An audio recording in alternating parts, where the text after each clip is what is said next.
ബാക്കിയുള്ള സമയത്ത് ലളിതാ സഹസ്രനാമം ഗൃഹത്തിൽ മുട്ടാതെ ജപിക്കേണ്ടതാണ്. ഇതൊക്കെ പരീക്ഷിച്ച് വിജയിച്ചിട്ടുള്ളതാണ്. വെറുതെ പറയുന്ന കാര്യങ്ങളല്ല, ആർക്കും പരീക്ഷിച്ച് നോക്കാവുന്നതുമാണ്. നമസ്കാരം, എല്ലാവർക്കും ജ്യോതിഷ വാർത്തയിലേക്ക് സ്വാഗതം. ലളിതാ സഹസ്രനാമങ്ങളിൽ വച്ച് ഏറ്റവും ഉന്നതമായ പദവിയിലിരിക്കുന്ന 3 സഹസ്രനാമങ്ങളാണ് ലളിതാ സഹസ്രനാമം, വിഷ്ണു സഹസ്രനാമം, വേദസാര ശിവസഹസ്രനാമം. ഇതിൽ കുറച്ചുകൂടെ എല്ലാ ഭാവത്തിലും ഭൗതികമായിട്ടും ആദിദൈവികമായിട്ടും ആദിഭൗതികമായിട്ടും ആധ്യാത്മികമായിട്ടും ഒക്കെ നമുക്ക് ഉന്നതിയിലേക്ക് ചെല്ലാൻ ഏറ്റവും ഉപകരിക്കുന്നതും ലളിതവുമായ ഒരു സഹസ്രനാമം ലളിതാ സഹസ്രനാമമാണ്. അപ്പോൾ എല്ലാവർക്കും പാരായണം ചെയ്യാൻ പറ്റുന്നതും വിഷ്ണു സഹസ്രനാമം അതുപോലെ തന്നെയാണ്. വേദസാര ശിവൻ്റെ സഹസ്രനാമം അങ്ങനെ തന്നെയാണ്. എങ്കിലും കുറേ കൂടെ ശക്തിയും ഊർജവും ഒക്കെ കിട്ടുന്നത് സാക്ഷാൽ പരാശക്തിയാവുന്ന ഭഗവതിയുടെ ലളിതാ സഹസ്രനാമം ജപിക്കുമ്പോഴാണ്.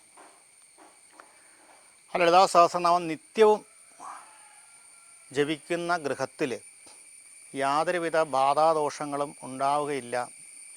അതുപോലെ തന്നെ സർവ്വ ഐശ്വര്യങ്ങളും ഉണ്ടാകുന്നു എന്നുള്ളതാണ് സത്യാവസ്ഥ. ഇപ്പോൾ ലളിതാ സഹസ്രനാമം പലർക്കും സംശയമുണ്ട്. ലളിതാ സഹസ്രനാമം വായിക്കുമ്പോൾ അക്ഷരത്തെറ്റുണ്ടാവും. എല്ലാത്തിലും ഉള്ളൊരു പലരോടും പറയുമ്പം അവർ പറയുന്നൊരു കാര്യമാണ്, ഇനി മലയാളം തന്നെയാണ് വായിക്കാൻ അറിയാമെങ്കിലും ചിലപ്പോൾ തെറ്റുണ്ടാവും. ആയിക്കോട്ടെ, നമ്മൾ കുട്ടികളെ കണ്ടിട്ടില്ലേ, പല പ്രാവശ്യം അവർ ഇഴഞ്ഞ് നടന്നു കഴിഞ്ഞ് പതുക്കെ എണീക്കാൻ ശ്രമിച്ച് പല പ്രാവശ്യം വീണ് പലവട്ടം വീഴുമ്പോഴാണ് നമ്മൾ നടക്കാൻ പഠിക്കുന്നത്. അതുപോലെ അറിഞ്ഞിട്ട് തെറ്റുമ്പോഴാണ് അത് തെറ്റാവുക. നമ്മൾ പരമാവധി ഇപ്പോൾ ലളിതാ സഹസ്രനാമങ്ങളൊക്കെ നമുക്ക് യൂട്യൂബിലൂടെയും ഒക്കെ ഓരോരുത്തർ പാരായണം ചെയ്യുന്നതും വ്യാഖ്യാനിക്കുന്നതൊക്കെ ഒരുപാട് നമുക്ക് കേൾക്കാൻ സാധിക്കും. ഒരു സഹസ്രനാമം നല്ല ഭംഗിയായിട്ട് ജപിക്കുന്ന ഒരു ആചാര്യൻ്റെ യൂട്യൂബ് ഇട്ടുകൊണ്ട് നമുക്കത് നോക്കി ബുക്ക് നോക്കി ജപിച്ച് നമുക്ക് പഠിക്കാം. അങ്ങനെ തെറ്റാണ്ട് ജപിക്കാൻ 100% നമുക്ക് സാധിക്കും. അല്ലെങ്കിൽ തന്നെയും നമുക്ക് അക്ഷരങ്ങൾ നോക്കി അവിടെ സംഗീതത്തിനോ അല്ലെങ്കിൽ ട്യൂണിനോ ഒന്നും പ്രാധാന്യം കൊടുക്കാണ്ട് നമുക്ക് സഹസ്രനാമം വായിക്കാവുന്നതേ ഉള്ളൂ. പിന്നെ ബുക്ക് നോക്കി വായിക്കുമ്പോൾ ആദ്യം തന്നെ ഇങ്ങനെ ആരെങ്കിലും ജപിക്കുന്നത് കേട്ട് വായിക്കാൻ പറയാൻ കാരണം ചിലപ്പോൾ അക്ഷരത്തെറ്റുണ്ടാവാം. വായിക്കാൻ നമുക്കായിരിക്കില്ല, ചിലപ്പോൾ അച്ചടിയാണ്. പുസ്തകത്തിൽ അച്ചടിച്ചിരിക്കുന്നതിൽ അക്ഷരപ്പിശക് വന്നു കഴിഞ്ഞാൽ അത് നമുക്കറിയില്ല. അതുകൊണ്ട് നമ്മളതിൻ്റെ അർത്ഥം ആദ്യമേ നമുക്കറിയാത്തത് കൊണ്ട് നമ്മൾ വായിക്കുമ്പോൾ ചിലപ്പോൾ നമുക്ക് അത് തെറ്റായിട്ട് വായിച്ച് നമ്മൾ പോലും അറിയില്ല. അപ്പോൾ അതിന് നല്ല ഭംഗിയായിട്ട് ലളിതാ സഹസ്രനാമം ജപിക്കുന്ന ഒരു വീഡിയോ കണ്ടുകൊണ്ട് നമുക്ക് ജപിക്കാം. ഒരാൾ പറയുന്നത് കേട്ട് ജപിക്കാം. അപ്പോൾ അത് ഒരു ആചാര്യൻ ജപിക്കുന്നത് കേട്ട് നമ്മൾ 2 ദിവസം കേട്ട് ബുക്ക് വെച്ച് നമ്മൾ ജപിക്കുക. അതിന് 3-ാമത്തെ ദിവസം നമുക്ക് ജപിക്കാൻ സാധിക്കും. അങ്ങനെ ലളിതാ സഹസ്രനാമം നിത്യവും പാരായണം ചെയ്യണം. വിഷ്ണു സഹസ്രനാമം നിത്യം പാരായണം ചെയ്യണം. നിത്യം ജപിക്കുന്നത് കൊണ്ട് ഏറ്റവും ഗുണകരം എന്ന് ചോദിച്ചു കഴിഞ്ഞാൽ വീടുകളിൽ യാതൊരു വിധത്തിലുള്ള ദോഷങ്ങൾ ഉണ്ടാവില്ല. ഏത് ജാതകദോഷത്തിനായാലും ശരി, എന്തിനും പരിഹാരമാണ് ലളിതാ സഹസ്രനാമ ജപം.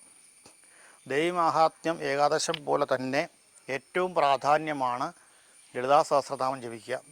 ദേവീഭാഗവതം ദിവസവും വായിക്കുന്നതിൻ്റെ, ദേവീമാഹാത്മ്യം മുഴുവൻ ദിവസവും വായിക്കുന്നതിൻ്റെ ഫലം ഒരു ലളിതാ സഹസ്രനാമം ജപിച്ചാൽ നമുക്ക് കിട്ടും. കാരണം ഇത് തന്നെയാണത്. അത് ഭഗവതിയുടെ ഓരോ മന്ത്രങ്ങളും അനേകായിരം ശ്ലോകങ്ങൾക്ക് സമാണ്.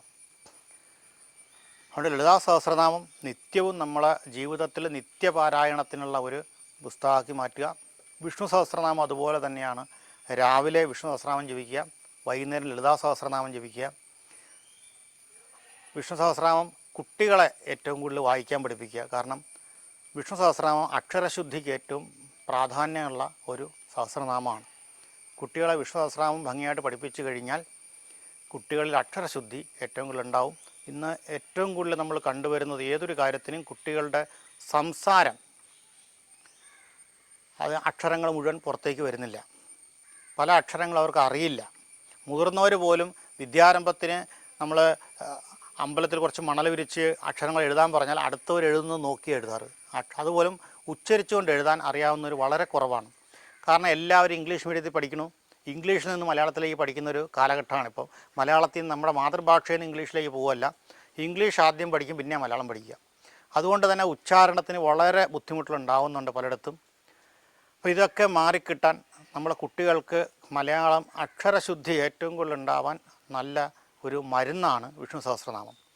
അതുകൊണ്ട് തന്നെ അത് രാവിലെ വെള്ളം കുടിക്കുന്നതിന് മുമ്പ് മുതിർന്നവരായാലും കുട്ടികളായാലും വിഷ്ണു സഹസ്രനാമം വലിയവർ വായിക്കുക, അത് കുട്ടികളെ കേൾപ്പിക്കുക. എന്നിട്ട് ഒരു 10 മന്ത്രം വെച്ച്, സഹസ്രനാമ സ്തോത്രമാണെങ്കിൽ 2 വരി വെച്ച് ഒരു ദിവസം കുട്ടികളെ കൊണ്ട് രാവിലെ വായിപ്പിക്കുക. വായിപ്പിച്ചാൽ അക്ഷരശുദ്ധി, ബുദ്ധിവികാസം ഒക്കെ ഒരുപാടുണ്ടാവും. അതുപോലെ വൈകുന്നേരം ലളിതാ സഹസ്രനാമം കുട്ടികളെ കൊണ്ട് ജപിക്കുക, മുതിർന്നവർ ജപിക്കുക. എല്ലാവരും ഇരുന്ന് പിന്നെ തിരക്കാണെങ്കിൽ ആഴ്ചയിൽ ഒരു ദിവസമെങ്കിലും, അല്ലെങ്കിൽ ചൊവ്വയും വെള്ളിയെങ്കിലും സന്ധ്യയ്ക്ക് നാമജപം കഴിഞ്ഞാൽ ലളിതാ സഹസ്രനാമം പാരായണം ചെയ്യുക. സ്ത്രീകൾ എല്ലാ ദിവസവും ലളിതാ സഹസ്രനാമം ജപിക്കുക. പിന്നെ നാമം എല്ലാ ദിവസവും ജപിക്കുക എന്ന് പറഞ്ഞെങ്കിലും സ്ത്രീകൾക്ക് അശുദ്ധിയായിരിക്കുന്ന സമയത്ത് ലളിതാ സഹസ്രനാമം ജപിക്കാൻ പാടില്ല. ആ മന്ത്രങ്ങളായതുകൊണ്ട് അത് ജപിക്കാൻ പാടില്ലാത്തതാണ്. ഛന്ദസ്സോട് കൂടിയുള്ള മന്ത്രമാണ് ലളിതാ സഹസ്രനാമം, ഛന്ദസ്സോട് കൂടിയുള്ളതാണ്. ഇപ്പോൾ അഷ്ടാക്ഷരം പഞ്ചാക്ഷരം എന്നൊക്കെ പറയണതും അത് ഛന്ദസ്സോടുള്ള മന്ത്രമാണെങ്കിൽ പോലും അഷ്ടാക്ഷരം പഞ്ചാക്ഷരം ഒക്കെ ജപിക്കാം എന്ന് നിയമമുണ്ട്.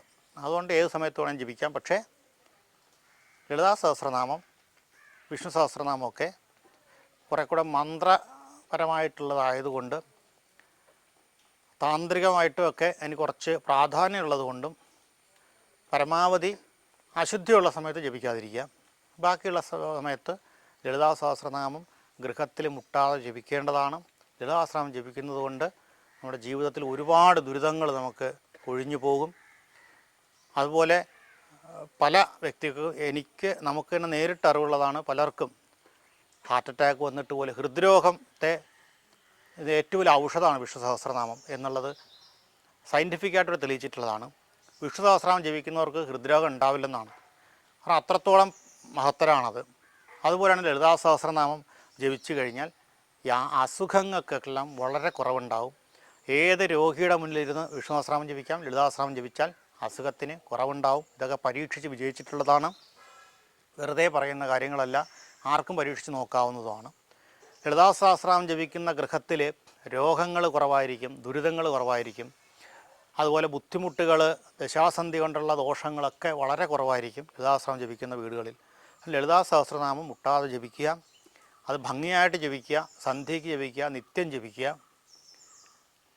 പരമാവധി കുട്ടികളിലേക്കും അത് പകർന്നു കൊടുത്ത് ആഴ്ചയിൽ ഒരു ദിവസമെങ്കിലും എല്ലാവരും കൂടെ ഒരുമിച്ചിരുന്ന് ജപിക്കാൻ ശ്രമിക്കുക. അപ്പം അത്രയും പ്രാധാന്യമുള്ള ലളിതാ സഹസ്രനാമവും വിഷ്ണു സഹസ്രനാമവും ഒക്കെ എല്ലാവരും ജപിക്കുക. ജപിച്ച് നമ്മുടെ ഗൃഹത്തിനും നമുക്കുമൊക്കെ സർവൈശ്വര്യങ്ങളുണ്ടാവാൻ ഭഗവതി അനുഗ്രഹിക്കട്ടെ എന്ന് പറയണം. നമസ്കാരം.